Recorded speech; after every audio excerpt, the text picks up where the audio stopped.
La recherche d'un logement avait été une épreuve épuisante, une succession de visites décevantes et de loyers exorbitants qui m'avaient laissé au bord du désespoir. Lorsque cette opportunité s'est présentée, par l'intermédiaire d'une amie commune, j'ai cru à un miracle. Je ne connaissais pas vraiment ma future colocataire, mais le simple fait qu'elle m'ait proposé sa chambre libre, alors que j'étais dans une impasse, a suffi à me convaincre. L'appartement était charmant, bien situé, et le loyer entrait parfaitement dans mon budget. J'ai signé presque immédiatement, aveuglée par le soulagement et une immense gratitude envers celle qui semblait être ma sauveuse. Cependant, la lune de miel a été de courte durée. Au début, j'ai mis ses comportements intrusifs sur le compte d'une personnalité trop familière. Mais très vite, la gêne s'est installée. Elle entrait dans ma chambre sans frapper, comme si le concept de porte fermée n'était qu'une suggestion. Le pire était sa désinvolture physique. Elle déambulait pieds nus dans tout l'appartement, accumulant la poussière des sols, pour ensuite venir s'asseoir directement sur mes draps propres.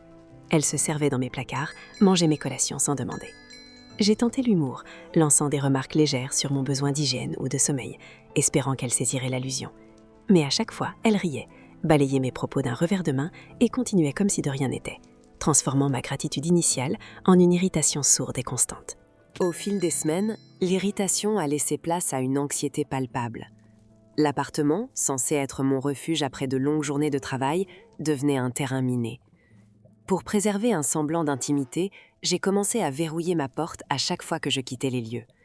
Elle n'a fait aucun commentaire, mais une sensation désagréable a commencé à me ronger. En rentrant le soir, je trouvais parfois des objets subtilement déplacés, une odeur de parfum qui n'était pas le mien flottant dans l'air de ma chambre ou un tiroir mal refermé. Mon instinct me hurlait que mon espace était violé en mon absence, malgré le verrouillage de la poignée simple. J'ai fini par craquer, et je lui ai posé la question fatidique. Possédait-elle un double de ma clé ? Sa réaction a été immédiate et disproportionnée. Elle s'est braquée, adoptant une posture défensive agressive. Elle m'a traité de paranoïaque, affirmant que j'imaginais des choses et que je devenais obsédée pour rien. Face à son aplomb, j'ai vacillé, me demandant si je ne devenais pas folle. J'ai laissé tomber la discussion ce jour-là, mais le doute s'était insinué trop profondément. Je ne me sentais plus en sécurité chez moi.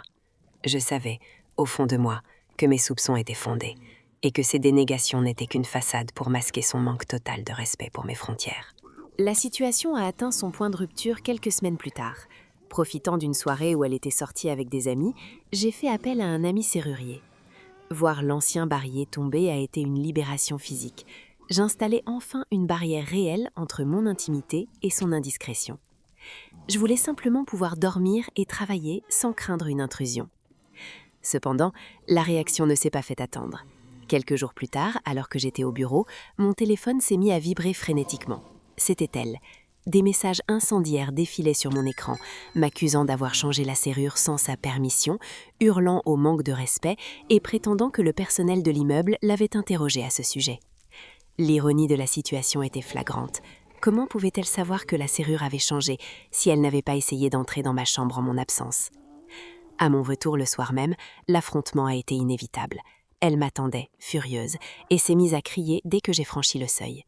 Elle regrettait de m'avoir laissé emménager, affirmant que je n'avais aucun droit de modifier l'appartement.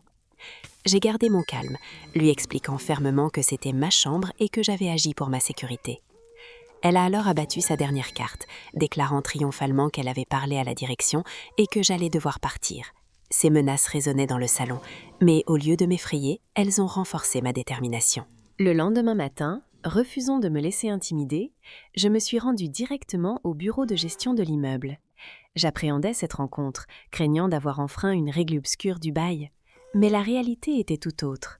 Lorsque j'ai expliqué la situation, le visage du gérant ne montrait aucune surprise, seulement de la lassitude. Il m'a révélé que ma colocataire n'en était pas à son coup d'essai. Plusieurs anciennes occupantes avaient déjà déposé des plaintes contre elle pour harcèlement, intimidation et même des vols.